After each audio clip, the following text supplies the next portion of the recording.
সুরজ কালি তো এলাকার প্র্যাকটিস করে দেবো এরে আই সুরজ গুয়াহাটির তো আমি হায়ার করে আনেছি গো সুরজর কাবলে জোরে হাত তালে আনতে তা বিহু এলা জুবিনের প্রিয় বক্তব্যতা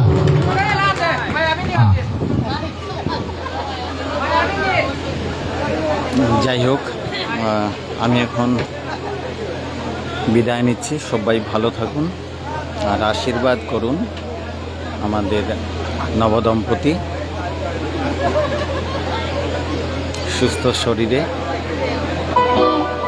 সমাজ সেবায় নিয়োজিত যেন থাকে নবদম্পতি মিস্টার অ্যান্ড মিসেস প্রকাশ সিংহ। অশেষ ধন্যবাদ সঙ্গে থাকার জন্যে এবং সুস্মিতা হোম চৌধুরীকেও অনেক অনেক ধন্যবাদ।